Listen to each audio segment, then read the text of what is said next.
Good morning. चलिए adjustment जो है इसके देख लेते हैं एनपीओ के।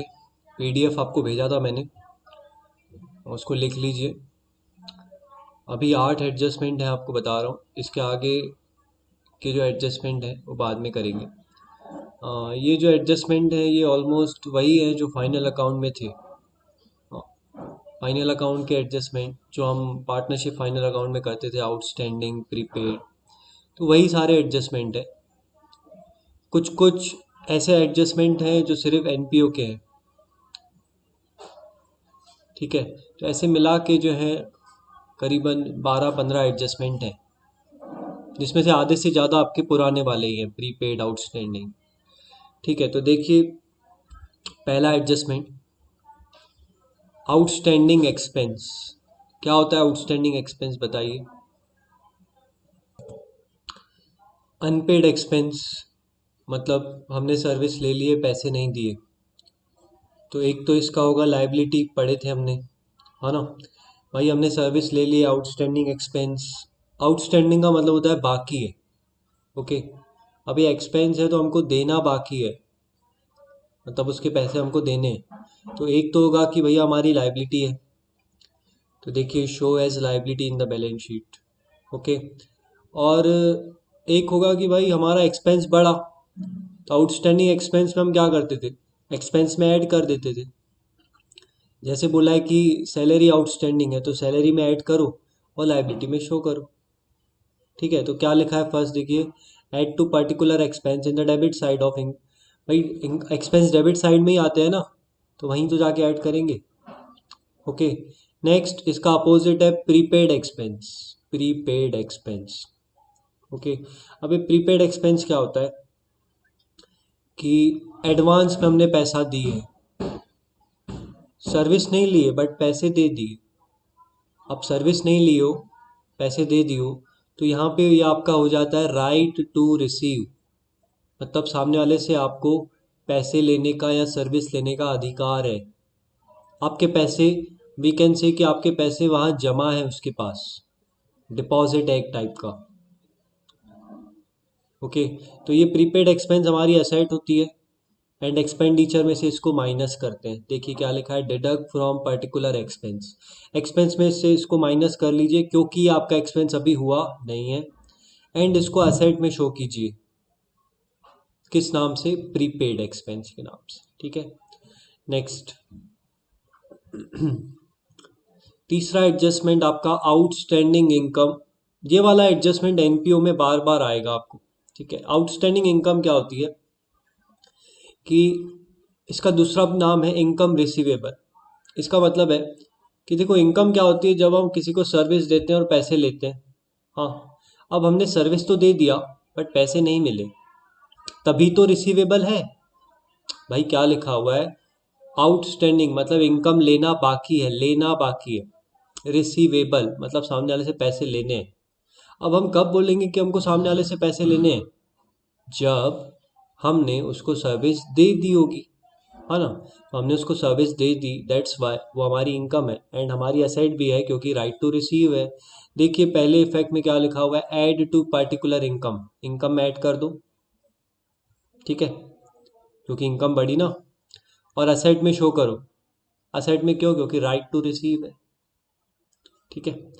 नेक्स्ट इसी का opposite, income received in advance.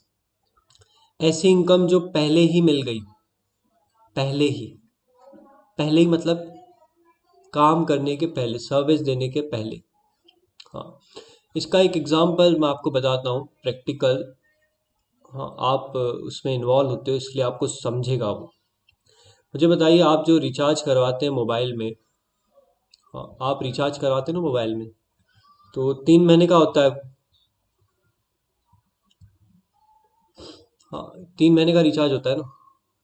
अब कंपनी आपसे पूरा पैसा ले रही है 3 महीने का, बट आपको सर्विस जो है थोड़ी थोड़ी करके दे रही है। हमने एक साथ तो सर्विस दे नहीं सकती ना। अब सपोज आपने मार्च में रिचार्ज करवाया, मार्च में, हाँ।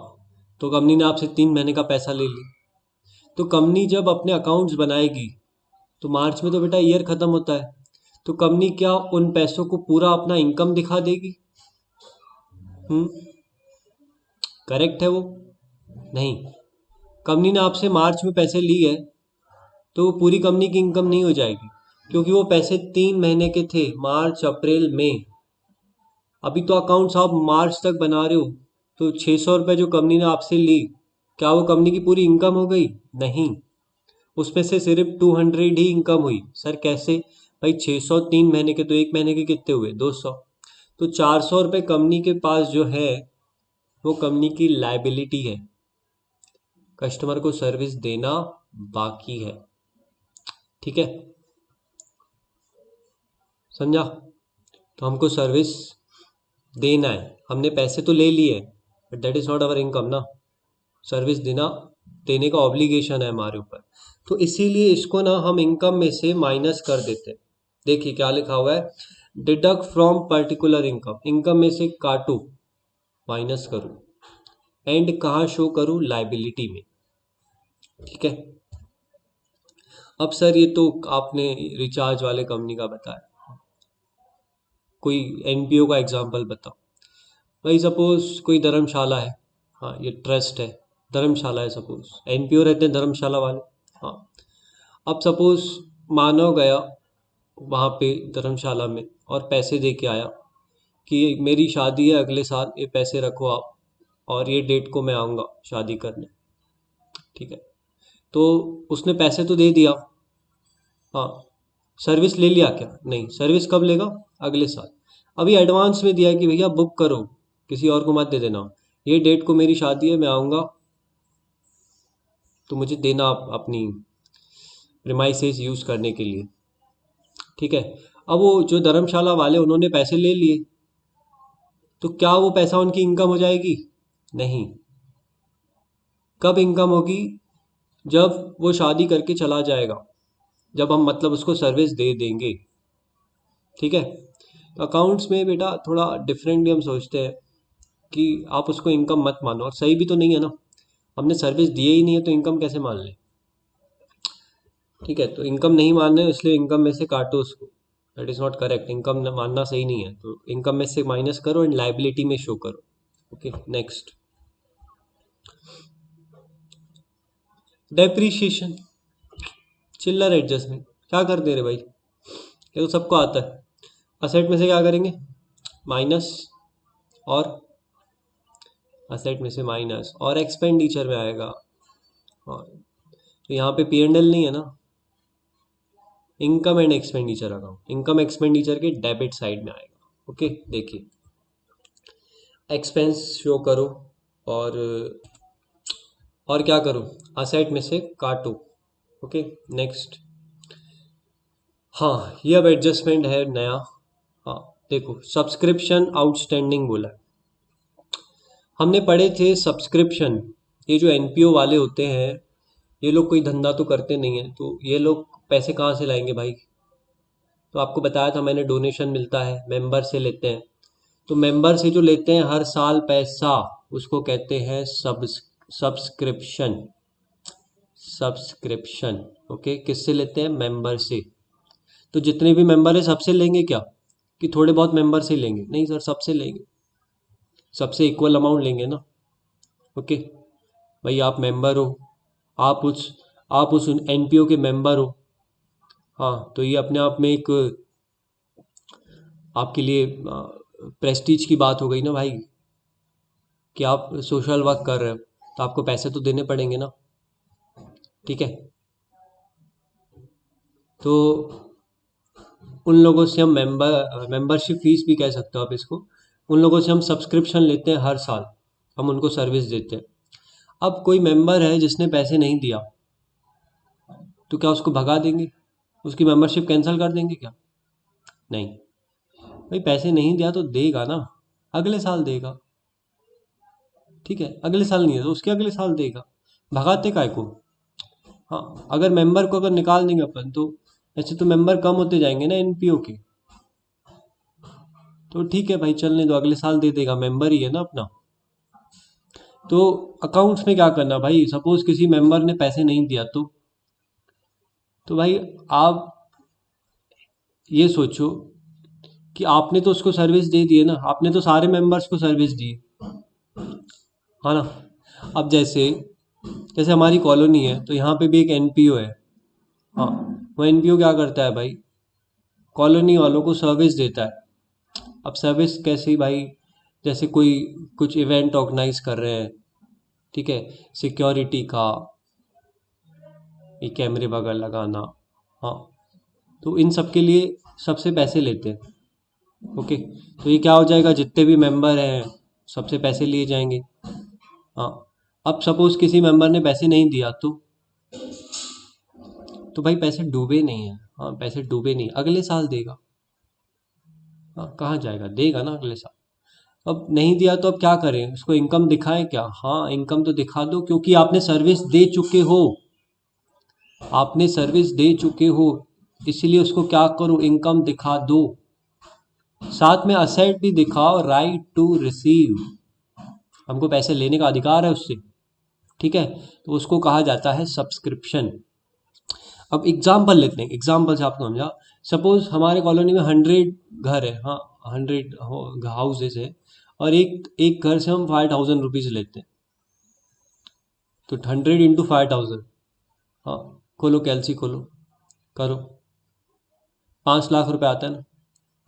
अब सपोज 5 लाख में से 4,50,000 ही मिले, 50,000 नहीं मिले, मतलब 10 लोगों ने पैसे नहीं दिए।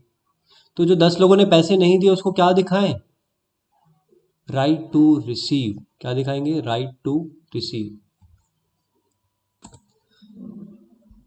क्यों राइट टू रिसीव, क्योंकि हमको उन लोगों से, उन 10 लोगों से पैसे लेने का अधिकार है।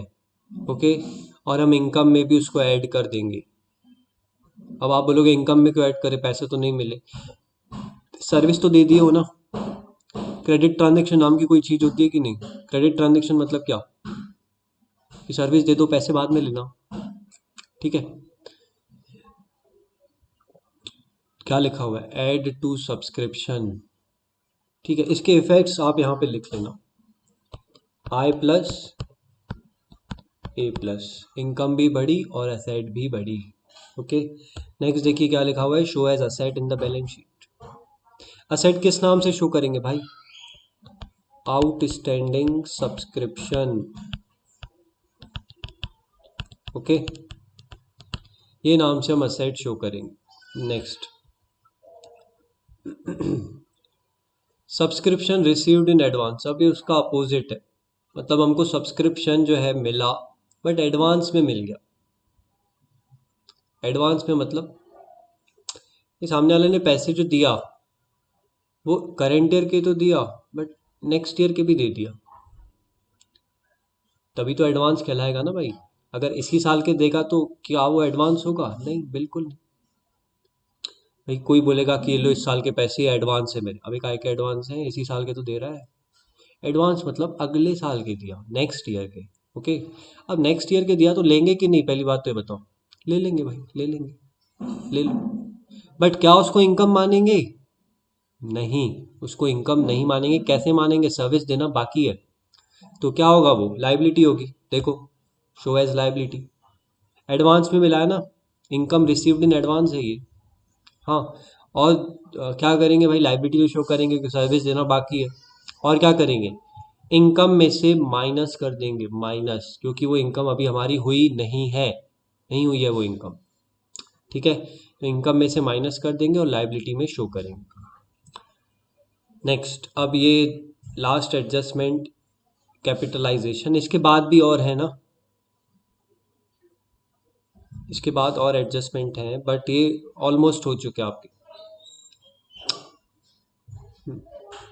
तो देखो, कैपिटलाइजेशन ये क्या होता है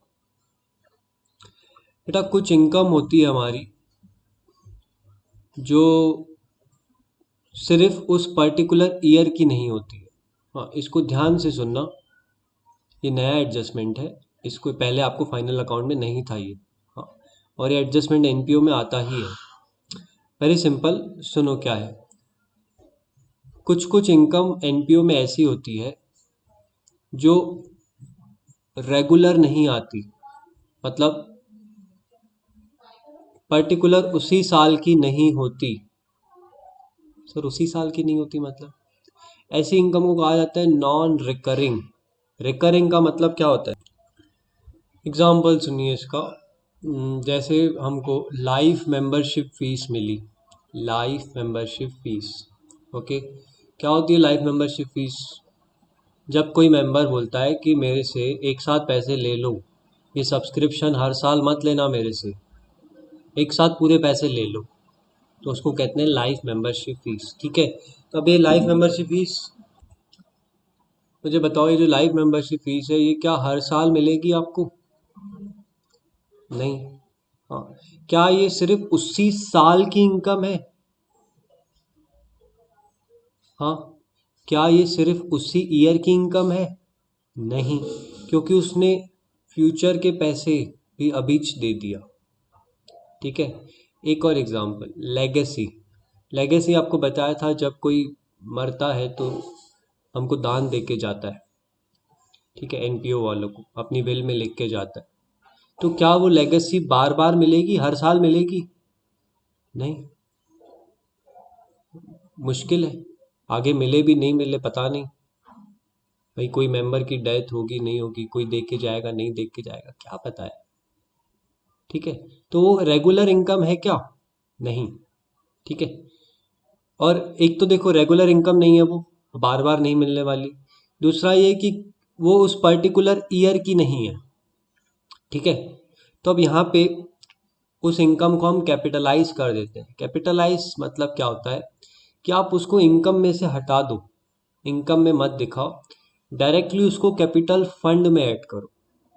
क्या करो? कैपिटल फंड में ऐड करो। ओके, तो देखो क्या लिखा हुआ है, deduct from particular income, income में से काटो, माइनस करो। सर कितना काटेंगे वो क्वेश्चन आपको बताएगा, या तो बोलेगा पूरा काट दो या तो आधा। ठीक है, एंड दूसरा क्या करो, कैपिटल फंड, कैपिटल अकाउंट होता है ना, आप कैपिटल फंड कहते हैं उसको, तो उसमें जाके ऐड कर दो। मतलब इसके अगर इफेक्ट्स हम लिखें तो एक होगा आई माइनस और एल प्लस। इनकम में से कम कर दो और लाइबिलिटी में ऐड, मतलब उसको कैपिटल कर दो, कैपिटल में ऐड कर दो। ओके, अगर आप थोड़ा सा सोच पाओगे कि इसका इम्पैक्ट क्या हुआ, तो इसका इम्पैक्ट कुछ भी नहीं होगा। क्यों? देखो अगर हमने इनकम में से हटाए, हाँ, सपोज इसको हम इनकम में रहने देते, तो क्या होता? प्रॉफिट ज़्यादा आता। प्रॉफिट ज़्यादा होता तो प्रॉफिट क्या होता है? कैपिटल में जाके ऐड होता है ना। और हमने अभी क्या किए, हमने अभी इनकम में से हटा के कैपिटल फंड में ऐड कर दिए, मतलब इसका कोई इम्पैक्ट एज सच पड़ा नहीं, क्योंकि इनकम में से कम किए तो प्रॉफिट कम हो जाएगा, प्रॉफिट कम होगा तो कैपिटल फंड में प्रॉफिट कम ऐड होगा। बट हमने जितना कम किए, हमने डायरेक्टली कैपिटल फंड में ऐड कर दिए। ठीक है, तो सर ये करते क्यों है? करते इसलिए है कि इसकी वजह से हमारा प्रॉफिट जो है वो ज़्यादा दिखेगा, and that is not correct ना, मतलब सही नहीं है वो। हम प्रॉफिट कमाने के लिए थोड़ी है, तो इसलिए इनकम को क्या करो, कम करो, इनकम को कम करो ताकि प्रॉफिट कम दिखे। इसीलिए एडजस्टमेंट किया जाता है, कैपिटलाइजेशन। ठीक है, इसको हम सॉल्यूशन में देखेंगे तो ज़्यादा बेहतर तरीके से समझेगा। ठीक है, इसके आगे के एडजस्टमेंट आपको नेक्स्ट वीडियो में भेजता हूँ, एंड क्वेश्चंस भी चालू करते हैं। ओके।